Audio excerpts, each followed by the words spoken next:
Welcome vegans, we have a little Everesting challenge here. Recently a lad from Adelaide, one of my harsh critics in the past, his name's Dave, and this is not a hate video, just share my comments and criticisms.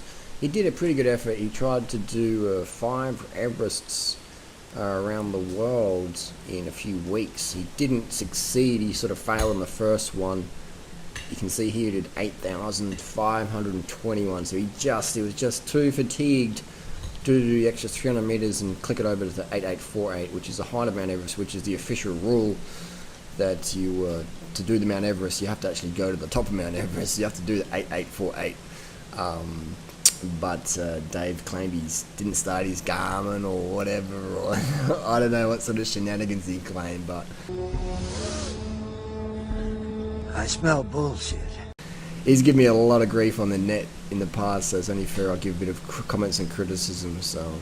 I won't stoop as low as he has. I'll just keep it factual and objective.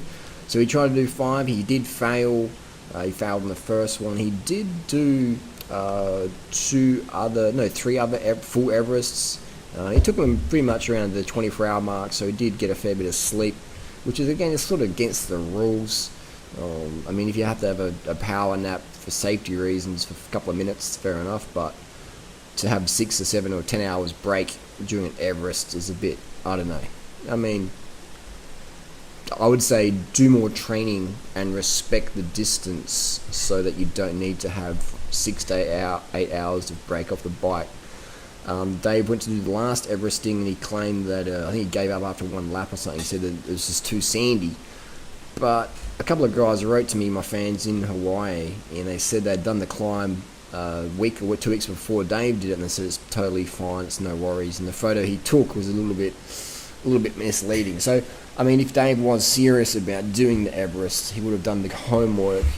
Let's say that climb wasn't rideable, but I mean, local guys say it was rideable on a gravel bike. Let's just say it wasn't, then just organise a mountain bike, just get a 29er mountain bike and come back the next day. But he didn't. He pulled the pin. So one thing I do like about Dave is he used to give me a lot of grief on the net for my 40 cassettes, and now he swears by the 40 cassette. So at least he's paying attention. So for my tip for anyone who wants to do 5 Everests in a few weeks, or if Dave wants to go back out and finish what he started with this challenge, would just be to do more training and make sure that your garmins are on, make sure that you're drinking enough water, piss and clear between 3 hours, at least 10 grams of carbs per kilo body weight per day, and just lay off all the shit food that you eat, and you actually might be able to finish the challenges that you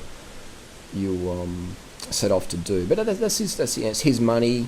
He paid for himself to fly around the world on his bank, and he took time off work, and so that's his choices and stuff like that. It's good on him for having a go at it. I mean, I definitely knew from day one he wouldn't finish it. He would fail, and he did fail on the first day. But the good thing is he didn't pull the pin on the first day, even though he'd failed. He kept plugging away, and he got 3 out of 5. He did 60% effort. So with all I have at 60%, that was a good effort, and that's pretty solid. I mean, I haven't done 3 Everests. That's that quick succession. I've done 3 Everests, but they've definitely been spaced out a lot more. So, good work to Dave. Again, my tip would be, you've done well with your gear selection. I would say increase your carbohydrate, eat less shit, and I definitely know if you were eating vegan diet, you wouldn't have to take so much painkillers and stuff like that, because all the meat pizzas you eat just creates more arachidonic acid release in your muscles, and you have more fatigue metabolites. So that's my tip there. But Everesting's a great, cool challenge. It's a fun challenge. There's a hashtag on Instagram, #Everesting. And it's good. It's getting popular now, and there's a bit of banter going on, and there's a little bit of drama, and it's good. It's just normal human behaviour, a bit of comments and criticisms. It's all fair in love and war. And so there you go. So far, no one's done the 5 Everests in 2 weeks. Dave was the first to sort of have a crack at it. He did fail. He did 60% effort. He got 3 out of 5, which is still really good training. Who's going to be next? Who will be able to do the 5 Everests in a couple of weeks? Let us know down below. And if you got any tips for Dave for his next attempt, then he might appreciate that. Alright, thanks for watching. Peace. И только лишь тебе могу сдаться. Только твои губы вправе касаться моего пространства.